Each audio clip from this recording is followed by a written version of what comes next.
Hello everyone, कैसे हो आप सब। मैं आशा करता हूँ आप लोग अच्छे होंगे। क्लास 10 पीवाईक्यू कॉम्पिटेंसी सीरीज का हम लोग जो है एक और वीडियो आप लोगों के लिए लेके आ गए हैं। ठीक है, ये जो वीडियो है आप लोगों का, ठीक है, इसमें हम लोग case based question, long short questions, multiple type questions, मतलब ये जो सीरीज है आपकी कॉम्पिटेंसी मास्टर सीरीज, इसमें हम लोग ये सब कुछ कवर करने वाले हैं। ठीक है, ये वीडियो जो है आप लोगों के लिए इंपॉर्टेंट होगा बोर्ड एग्जाम के लिए, प्री बोर्ड एग्जाम के लिए, हाफ ईयरली एग्जाम्स के लिए और पीरियोडिक एग्जाम्स के लिए। इन सभी एग्जाम्स के लिए आपके लिए वीडियो इंपॉर्टेंट होने वाला है, तो वीडियो को अपने दोस्तों के साथ जरूर से शेयर कर देना। ठीक है, आप लोगों को पता है 3 अप्रैल 2024 को सीबीएसई की तरफ से एक सर्कुलर रिलीज हुआ था, जिसमें आपको ये बताया गया था जो कॉम्पिटेंसी बेस्ड सीरीज होती है, ठीक है, जो आप लोगों के कॉम्पिटेंसी फोकस्ड क्वेश्चन होंगे, जो कॉम्पिटेंसी बेस्ड क्वेश्चंस होते हैं, वो आप लोगों के 50% आने वाले बोर्ड के एग्जाम में, और आप लोगों के एमसीक्यू क्वेश्चन कितना आएंगे, 20% जो है आप लोगों के बोर्ड के एग्जाम में आने वाले हैं। तो इसी सीरीज को स्टार्ट करते हुए हम लोग जो है आप लोगों के लिए पहला क्वेश्चन लेके आ गए हैं। ठीक है, इस वीडियो में जो हम लोग आपके पीवाईक्यूज कॉम्पिटेंसी मास्टर सीरीज का, ठीक है, क्लास 10 की अगर हम लोग बात करें, चैप्टर 11 इलेक्ट्रिसिटी को हम लोग कवर करने वाले हैं। इंपॉर्टेंट चैप्टर है, ठीक है, काफी ज्यादा इससे बोर्ड के एग्जाम में, आपके स्कूल के एग्जाम में, जो भी एग्जाम आप लोग दे रहे हो वहां पे काफी सारे आपको क्वेश्चन देखने को मिलेंगे। चलिए पहले क्वेश्चन को देख लेते हैं। जो आप लोगों का फर्स्ट क्वेश्चन है, ठीक है, जो आप लोगों का फर्स्ट क्वेश्चन है वो है multiple choice question, CBSE board 2024, ठीक है, पीवाईक्यूज हम लोग ले रहे हैं सीरीज जो आप लोगों की 31/2। तो पहला क्वेश्चन क्या कहता है, ग्राफ बेस्ड क्वेश्चन आप लोगों के एग्जाम में आ सकते हैं। ठीक है, इस टाइप के क्वेश्चन आते हैं और आया भी है ये बोर्ड के एग्जाम में। स्टडी करना आईवी ग्राफ को, ठीक है, ये आप लोगों को आईवी ग्राफ दे रखा है, ये आप लोग देख रहे हो, ठीक है, आई यहाँ दे रखा है आपको और वी यहाँ दे रखा है। ठीक है, तो ये आईवी ग्राफ है आप लोगों का, यानी कि करंट और वोल्टेज के बीच में ग्राफ ड्रॉ किया गया है, जिसमें कि आपको 3 रेजिस्टेंस दिए, रजिस्टर दिए हैं, ठीक है, जिनकी वैल्यूज क्या है, R1, R2, R3, and select the correct statement from the following. ठीक है, ये रेजिस्टेंस का जो है ग्राफ ड्रॉ कर रखा है, यहाँ पे 3 जो है रेजिस्टेंस ड्रॉ करे हैं, R1, R2 और R3। अभी क्या कह रहा है, सबसे पहले ग्राफ में क्या होता है आपको देखना पड़ता है किस किस के बीच में ये ग्राफ है। भाई जो आप लोगों का वोल्टेज और करंट के बीच में ग्राफ है, तो क्या देगा ये हमें रेजिस्टेंस देगा। ठीक है, तो पहला ऑप्शन क्या कह रहा है, ठीक है, इसमें से बोल रहा है कि कौन सा जो है आप लोगों का ऑप्शन करेक्ट है। पहला ऑप्शन है आप लोगों का R1 = R2 = R3। भाई तीनों तो इक्वल नहीं है, ठीक है, तीनों के आप लोग देख रहे होंगे ग्राफ जो है अलग अलग ड्रॉ हो रहे हैं। अगर तीनों इक्वल होते तो एक के ऊपर तीनों अलाइंड होते, ठीक है, एक के ऊपर एक के ऊपर एक, तीनों अगर इक्वल होते तो इसी के ऊपर तीनों लाइनें ड्रॉ होती। ठीक है, यहाँ पे बी ऑप्शन में क्या कह रहा है, ठीक है, R1 > R2 > R3। क्या R1 > R2 > R3 है? ठीक है, तो आप लोग यहाँ पे देख रहे होंगे जो आप लोगों की R1 की वैल्यू है, R क्या होता है हमारा, R का फॉर्मूला होता है V/I, R का फॉर्मूला होता है V/I, ये आप लोगों को पता है, ओम्स लॉ में देता है। यहाँ पे देख रहे होंगे आप लोग वोल्टेज क्या है आप लोगों की, यहाँ पे अगर हम लोग ड्रॉ करेंगे सबसे ज्यादा ये रेजिस्टेंस कहाँ पे, तो आप लोग यहाँ पे देख रहे होंगे वोल्टेज इतनी दे रखी है, R3 की वोल्टेज कितनी दे रखी है, देखो यहां से आप लोग मेजर कर सकते हैं, ये वोल्टेज है। तो R1 के केस में जो है वोल्टेज कम दिख रही है आपको, R1 के केस में देखो बस इतनी वोल्टेज है। R2 के अगर हम लोग देखेंगे थोड़ी सी वोल्टेज ज्यादा है और R3 की सबसे ज्यादा है। तो भैया जिसकी ज्यादा वोल्टेज होगी उसकी उतनी ही ज्यादा क्या होगी, रेजिस्टेंस होगी। तो R1 के केस में क्या आप लोगों की सबसे कम वोल्टेज आ रही है, R1 के केस में सबसे कम वोल्टेज आ रही है, तो ये वाला ऑप्शन भी आप लोगों का गलत हो जाएगा। ठीक है, जो आप लोगों का थर्ड ऑप्शन है R3 > R2 > R1। भाई देखो R3 सबसे ज्यादा होगा, क्यों, क्योंकि इसके केस में क्या है, वोल्टेज सबसे ज्यादा है। यहाँ देखो वोल्टेज सबसे ज्यादा है, क्या आप लोगों को जो हॉरिजॉन्टल एक्सेस है यानी कि एक्स एक्सेस है वो क्या दे रहा है आपको, वोल्टेज दे रहा है। ठीक है, और करंट आप लोग देख रहे हो कम, तो डिनोमिनेटर कम होना चाहिए, न्यूमरेटर ज्यादा होना चाहिए। वो किस केस में आप लोगों का, वो R3 के केस में। तो R3 सबसे ज्यादा बड़ा होगा, फिर R2 होगा, फिर R1 होगा। रेजिस्टेंस जो होती है आप लोगों की वोल्टेज पे डायरेक्टली प्रोपोर्शनल हो रही है। ठीक है, मतलब वोल्टेज बढ़ेगा तो रेजिस्टेंस बढ़ेगा, करंट घटेगा तो रेजिस्टेंस बढ़ेगा। ये ऑप्शन 3 जो है इसको सेटिस्फाई कर रहा है। चलिए आगे बढ़ते हैं नेक्स्ट क्वेश्चन की तरफ। ठीक है, नेक्स्ट क्वेश्चन है आप लोगों का मल्टीपल चॉइस क्वेश्चन है, सीबीएसई बोर्ड 2024 सीरीज 31/21 में ये क्वेश्चन आया है। इसके अलावा जो है हम लोग आपको यहाँ पे कॉम्पिटेंसी बेस्ड क्वेश्चन भी कराएंगे, केस बेस्ड क्वेश्चन भी कराएंगे, तीनों के तीनों कॉम्पिटेंसी बेस्ड क्वेश्चन है। इसके बाद हम लोग जो है आपको एक केस बेस्ड क्वेश्चन भी कराएंगे, जो कि आप लोगों का 4 मार्क्स का बोर्ड के एग्जाम में आता है। एमसीक्यू जो होता है आप लोगों के 1 मार्क्स के बोर्ड के एग्जाम में आते हैं। ठीक है, तो नेक्स्ट क्वेश्चन आप लोग देख रहे होंगे, ये भी आप लोगों का 2024 बोर्ड एग्जाम 31/21 सीरीज में आया है। ठीक है, मैक्सिमम रेजिस्टेंस पूछ रहा है नेटवर्क की, 5 आइडेंटिकल रेजिस्टेंस आपको दे रखे हैं 1/5 ओम के। ठीक है, तो मैक्सिमम रेजिस्टेंस पूछ रहा है। जब भी मैक्सिमम बोलेगा रेजिस्टेंस तो आप लोग समझ जाना कौन सी रेजिस्टेंस की बात कर रहे हैं, सीरीज। और अगर मिनिमम बोलेगा तो कौन से रेजिस्टेंस की बात करेगा, पैरेलल। पैरेलल मतलब हुआ मिनिमम रेजिस्टेंस। ठीक है, और मैक्सिमम रेजिस्टेंस बोलेगा तो आप लोगों का सीरीज में होता है। तो देखो 5 आपको रेजिस्टेंस दे रखे हैं, आइडेंटिकल मतलब होता है सेम रेजिस्टेंस। ठीक है, तो इस तरह से आप लोगों के रेजिस्टेंस रहे होंगे, देखो 5 रेजिस्टेंस हैं, तो आपको सीरीज में लेना है। क्यों, क्योंकि मैक्सिमम रेजिस्टेंस के लिए आप कहां पे लेते हो, सीरीज में लेते हो। मैक्सिमम रेजिस्टेंस के लिए आप लोग कहां पे लेते हो, सीरीज में। तो ये आप लोगों के रेजिस्टेंस रहे होंगे। सारे के सारे कितने रहे होंगे, 1/5 ओम के, 1/5 ओम के, 1/5 ओम के। इस तरह से आप लोगों का जो है 505 रेजिस्टेंस, आइडेंटिकल रेजिस्टेंस आपको दे रखे हैं। मैक्सिमम रेजिस्टेंस के लिए बोल रहा है, तो आप लोगों को पता है नेट रेजिस्टेंस जो आपका सीरीज में होता है वो कैसे निकलता है, R1 plus R2 plus R3 plus R4 plus R5। ठीक है, सारे रेजिस्टेंस इक्वल है तो किसके बराबर हो जाएगा, 5R मान लेते हैं हम लोग। ठीक है, R1 R2 R3 R4 R5 equal है तो ये R के बराबर हो जाएंगे। तो 5 मल्टीप्लाई बाय R कितना दे रखा है आपको यहाँ पे देखो 1/5, तो इसकी वैल्यू कितनी आ जाएगी आपकी 1। तो आप लोगों का जो रेजिस्टेंस हो जाएगा RS, यानी कि सीरीज में जो आप लोगों का रेजिस्टेंस हो जाएगा वो कितना हो जाएगा 1 ओम। तो मैक्सिमम रेजिस्टेंस कितना आएगा आप लोगों का सीरीज में, सीरीज मतलब मैक्सिमम रेजिस्टेंस कितना आएगा आप लोगों का 1 ओम। तो ऑप्शन ए जो है आप लोगों का करेक्ट हो जाएगा। ठीक है, आप लोग जो है अगर इसको सॉल्व करोगे आप लोगों को वैसे क्वेश्चन याद रह जाएगा। ठीक है, नेक्स्ट क्वेश्चन आप लोग देख रहे होंगे, केस बेस्ड क्वेश्चन है, इंपॉर्टेंट क्वेश्चन है। इस तरह के क्वेश्चन आपको बोर्ड के एग्जाम में देखने को मिलेंगे 4 मार्क्स के। ये वाले क्वेश्चन स्टूडेंट नहीं कर पाते हैं, अगर आप लोग घर से देख के नहीं जाओगे तो इन क्वेश्चन को करने में बड़ी दिक्कत आती है। ठीक है, 2024 बोर्ड एग्जाम में 31/21 सीरीज में आपका एक क्वेश्चन है। कॉम्पिटेंसी बेस्ड क्वेश्चन हम लोगों ने स्टार्ट कर दिए, केस बेस्ड क्वेश्चन आप लोगों के लिए स्टार्ट कर दिए। न्यू पैटर्न के क्वेश्चन 50% आपके बोर्ड के एग्जाम में आने वाले हैं, तो वीडियो को शेयर कर दो, हमारे व्हाट्सएप चैनल को भी ज्वाइन कर दो ताकि कोई भी क्वेश्चन आपसे मिस ना हो। ठीक है, बहुत सारा कंटेंट आने वाला है बोर्ड एग्जाम के लिए, प्री बोर्ड एग्जाम के लिए, हाफ ईयरली एग्जाम्स के लिए, तो आप लोग चैनल को सब्सक्राइब कर लो। ठीक है, नेक्स्ट क्वेश्चन हम लोग देख लेते हैं। When electric current flow in a purely resistive circuit, electrical energy get fully converted। आपको पता है केस बेस्ड क्वेश्चन में क्या होता है, एक पैराग्राफ आपको दिया रहता है। ठीक है, फिर कुछ क्वेश्चन आपको दिए रहते हैं, जैसे कि क्वेश्चन आपको दे रखे हैं। ठीक है, इनके आंसर आपको करने होते हैं। आप लोग चाहो तो डायरेक्टली क्वेश्चन पे भी जंप कर सकते हैं, बट एक रीडिंग जो है आप लोग पैराग्राफ की जरूर से ले लिया कर। ठीक है, ये आप लोगों को जो पैराग्राफ दिया रहता है, कई बार तो ऐसा भी होता है कि कुछ क्वेश्चन में आपको डायरेक्टली यहाँ से आंसर मिल जाता है, मतलब अदर क्वेश्चन में, तो आप लोग एक पैराग्राफ को पढ़ोगे तो आगे भी कहीं पे आपको काम आएगा। ठीक है, वैसे जरूरी नहीं आप डायरेक्ट भी आंसर कर सकते हो, बट एक बार पैराग्राफ पढ़ना जो होता है बनता है। नॉर्मली क्वेश्चन पैराग्राफ से नहीं होते, बस रिलेटेड होते हैं। ऐसा नहीं कि अगर आप पैराग्राफ नहीं पढ़ोगे तो आप लोग क्वेश्चन सॉल्व नहीं कर सकते, बट फिर भी हम लोग जो है पैराग्राफ को पढ़ लेते हैं। When electric current flow in a purely resistive circuit, electrical energy get fully converted into heat energy. भाई इलेक्ट्रिक करंट जब फ्लो होता है तो पूरी की पूरी जो आप लोगों की जो भी इलेक्ट्रिकल एनर्जी होती है वो कन्वर्ट हो जाती है हीट एनर्जी में। ठीक है, जब किससे पास होती है आपका जो प्योरली रेजिस्टिव सर्किट होता है। क्यों होता है ऐसे, क्योंकि वहां पे रेजिस्टेंस होता है। रेजिस्टेंस जो होता है आप लोगों का इलेक्ट्रिक एनर्जी को हीट एनर्जी में कन्वर्ट करता है। The amount of heat produced H in the circuit is to be directly proportional to the square of the current and inversely proportional, ठीक है, and the resistance of the conductor। ये आप लोगों को क्या है, देखो आप लोगों का एक हीटिंग लॉ है। हीटिंग लॉ बोलता है H डायरेक्टली प्रोपोर्शनल होता है आप लोगों का करंट के स्क्वायर के, हीट जो होता है आप लोगों का डायरेक्टली प्रोपोर्शनल होता है रेजिस्टेंस के। ये सब चीजें जो है आप लोगों का जूल हीटिंग लॉ जो है ये सब चीजें आपको बताता है। ठीक है, आप लोगों ने पढ़ा भी होगा। और थर्ड कंडीशन है the time for which current flow. तो यानी कि हम लोग कह सकते हैं H जो होता है आप लोगों का डायरेक्टली प्रोपोर्शनल होता है आई स्क्वायर के, R के और T के। ठीक है, टाइम के। तो ये हमें कौन बताता है, जूल हीटिंग लॉ। ठीक है, हीटिंग लॉ ऑफ जूल। ठीक है, तो ये आप लोगों को बताता है, आप लोगों ने पढ़ा होगा। चलिए तो आगे हम लोग क्वेश्चंस को देखते हैं एक बार और, जो थोड़ा सा रह गया। In other words H equal to I square into R into T. ठीक है, इसने बता दिया साफ साफ। Electrical device such as electric fuse, electric heater, iron are all based on this effect called heating effect of electric current. ठीक है, joule का हीटिंग लॉ है, तो इसको हम लोग क्या कहते हैं, heating effect of electric current.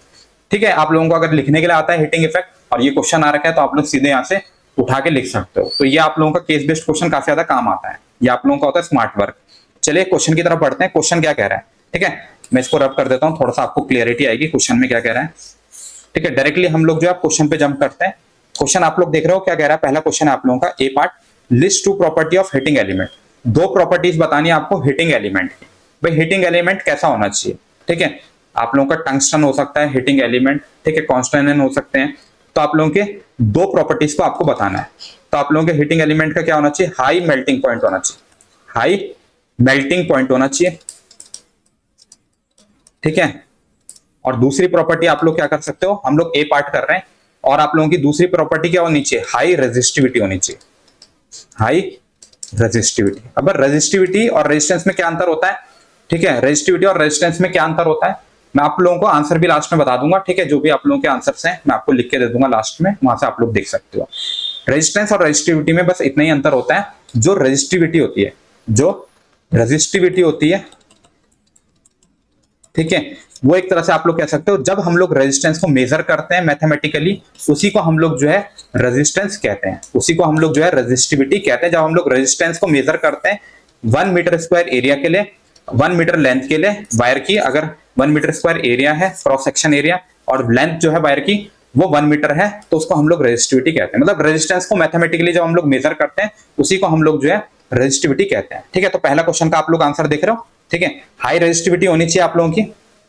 ठीक है, जो आप लोगों का हीटिंग एलिमेंट होता है उसकी हाई रेजिस्टिविटी होनी चाहिए प्योर मेटल से, हाई मेल्टिंग पॉइंट होना चाहिए, और एक पार्ट और आप लोग देख लो, do not oxidise burn at high temperature. तो ये सब आप लोगों की क्या होनी चाहिए, एक जो आप लोगों का हीटिंग एलिमेंट होता है उसकी प्रॉपर्टी होनी चाहिए, हीटिंग एलिमेंट।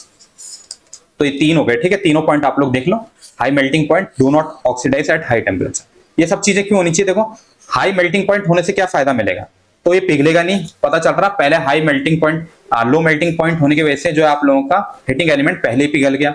हाई रेजिस्टिविटी क्यों होनी चाहिए, ताकि क्या हो, ज्यादा से ज्यादा हीट जनरेट हो और आप लोगों का ऑक्सीडाइज ना हो। ठीक है, ऑक्सीडाइज ना हो, ये क्यों इंपॉर्टेंट हो जाता है आप लोगों के लिए, ऑक्सीडाइज ना हो, पता चल रहा है ये खुद ही जो है आप लोगों का हीटिंग एलिमेंट ये जल के राख हो गया। ठीक है, इसीलिए जो है ये ऑक्सीडाइज ना हो, बर्न ना हो, इसीलिए हीटिंग एलिमेंट जो हो आप लोगों का ऑक्सीडाइज नहीं होना चाहिए। तो दो पूछे थे, मैंने दोनों लिख दिए हैं यहाँ पे। ठीक है, चलिए नेक्स्ट क्वेश्चन की तरफ मूव करते हैं, इसको मैं रब कर देता हूँ, आप लोग चाहो तो आंसर्स को नोट भी कर सकते हो। ठीक है, नेक्स्ट क्वेश्चन की तरफ बढ़ते हैं, क्वेश्चन नंबर बी। ठीक है, इसी का बी पार्ट को हम लोग देख लेते हैं। List 2 property of electric fuse, दो प्रॉपर्टी बतानी है आपको इलेक्ट्रिक फ्यूज की। ठीक है, तो आप लोगों का इलेक्ट्रिक फ्यूज में क्या होना चाहिए, क्या क्या चीजें होनी चाहिए, एक तो हाई रेजिस्टिविटी होनी चाहिए, एक तो आप लोगों की हाई रेजिस्टिविटी होनी चाहिए। ठीक है, हाई रेजिस्टिविटी क्यों, ताकि करंट क्या हो, यहां से फ्लो हो जाए और ये जल्दी से जो है मेल्ट हो जाए। अगर ज्यादा करंट फ्लो होता है सर्किट में, इलेक्ट्रिक फ्यूज क्या होता है आप लोगों का मैं दिखाता हूं। ठीक है, इलेक्ट्रिक फ्यूज का भी हम लोगों ने जो है यहाँ पे डायग्राम ले रखा है, हम लोग आपको यहाँ पे जो है इलेक्ट्रिक फ्यूज को थोड़ा सा दिखा देते हैं। ठीक है, ये आप लोगों का इलेक्ट्रिक फ्यूज है। तो इलेक्ट्रिक फ्यूज क्या होता है, आप लोग देखो लाइव वायर होती है, मतलब ये बाहर से कनेक्टेड वायर है। तो आप लोगों का ब्रेक हो जाता है जब क्या होता है सर्किट में हाई करंट फ्लो होता है। जब हाई करंट फ्लो होता है क्यों, ताकि हीटिंग इफेक्ट ज्यादा ना शो हो, मतलब ओवरलोडिंग ना हो हमारे सर्किट में, हमारे जो अदर डिवाइसेस हैं, इक्विपमेंट है, वो जले ना, हीटिंग इफेक्ट खत्म करने के लिए, हीटिंग इफेक्ट ज्यादा ना हो, इसीलिए हम लोग क्या यूज करते हैं, फ्यूज को यूज करते हैं। फ्यूज की अगर हम लोग बात करें, फ्यूज करता क्या है, देखो मैंने यहाँ पे देखो शॉर्ट में ले रखा है, थोड़ा सा थ्योरी देख लेते हैं। इलेक्ट्रिक फ्यूज क्या होता है, सेफ्टी डिवाइस होता है जो कि प्रोवाइड करता है प्रोटेक्शन अगर against the overflow of current in electric circuit. Fuse जो होता है आप लोगों का सेफ्टी डिवाइस होता है। ठीक है, ऑपरेट करता है against the overflow of current, current ज्यादा फ्लो ना करे। मैंने आपको बताया था कितने कितने एम्पियर का होता है, 1 एम्पियर, 2 एम्पियर, 5 एम्पियर, 10 एम्पियर। ठीक है, डोमेस्टिक पर्पस के लिए यूज होता है, कनेक्टेड होता है हमेशा सीरीज में। इससे क्या आप लोगों के और भी क्वेश्चंस कवर हो रहे हैं, मैं आपको थ्योरी भी दे रहा हूँ। ठीक है, ये फ्यूज जो है आप लोगों का प्रिवेंट करता है डिवाइस फेलियर्स को। जैसे मान लो आपका टीवी खराब ना हो, आप लोगों की वॉशिंग मशीन खराब ना हो, तो इससे पहले क्या होता है, फ्यूज खराब हो जाता है। कब खराब होता है, जब करंट जो है ज्यादा फ्लो होगा हमारे सर्किट में। ठीक है, तब हमारा जो होगा फ्यूज अपने आप जो होगा हीटिंग इफेक्ट को ले लेगा, ज्यादा ओवरलोडिंग ना हो, और सर्किट्स पे प्रिवेंट करता है ओवरलोडिंग को, शॉर्ट सर्किट को प्रिवेंट करता है डैमेज जो कि मिसमैच लोड से होता है। ठीक है, चलिए आगे बढ़ते हैं, हम लोग क्वेश्चन पे वापस चलते हैं। ये आप लोगों को मैंने बताया। ठीक है, जो आप लोगों का फ्यूज होता है वो ब्रेक हो जाता है और फिर करंट क्या हो जाएगा, आप लोगों का करंट फ्लो होना बंद हो जाएगा। आई की वैल्यू कितनी हो जाएगी, 0, ताकि आप लोगों का जो है शॉर्ट सर्किट ना हो, ओवरलोड ना हो और डिवाइसेस खराब ना हो। ठीक है, तो प्रॉपर्टीज पूछी थी दो इलेक्ट्रिक फ्यूज की, एक तो हाई रेजिस्टिविटी हो गई आपकी, और दूसरा आप लोगों की जो प्रॉपर्टी हो जाती है यहाँ पे low melting point, low melting point. ठीक है, एक हाई रेजिस्टिविटी होनी चाहिए किसकी, फ्यूज की, और एक क्या होना चाहिए उसका, लो मेल्टिंग पॉइंट होना चाहिए। अगर हाई मेल्टिंग पॉइंट होगा तो वो पता चल रहा है आप लोगों का पहले डिवाइस खराब हो गया, वो पहले मेल्ट हो गया, और आप लोगों का फ्यूज अभी भी ठीक है, तो लो मेल्टिंग पॉइंट होना चाहिए, लो मेल्टिंग पॉइंट। ये किसकी प्रॉपर्टी बताई मैंने आपको, फ्यूज की। ये किसकी प्रॉपर्टीज है आपकी, फ्यूज की। ठीक है, आप लोग इसको नोट कर सकते हो, क्वेश्चन को आप लोग चाहो तो नोट कर सकते हो, बाकी पीडीएफ जो है मैं व्हाट्सएप चैनल पे दे दूंगा, आप लोग वहां से जाके भी देख सकते हो। ठीक है, चलिए नेक्स्ट क्वेश्चन की तरफ बढ़ते हैं। नेक्स्ट क्वेश्चन है आप लोगों का, name the principle on which an electric fuse work. प्रिंसिपल बताना जिसमें कि इलेक्ट्रिक फ्यूज आप लोगों का काम करता है।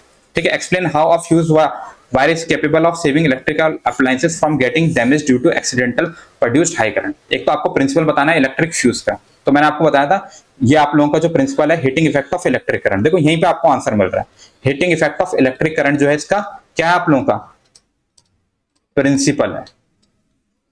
ठीक है, और अगर आप लोगों को पूछा जा रहा है कि एक्सप्लेन हाउ, ये तो ए पार्ट का आंसर हो गया। ठीक है, जो आप लोगों का पहला पार्ट है, सॉरी ए पार्ट नहीं, यहां से लेकर यहां तक का ये आंसर हो गया आपका। ठीक है, heating effect of electric current.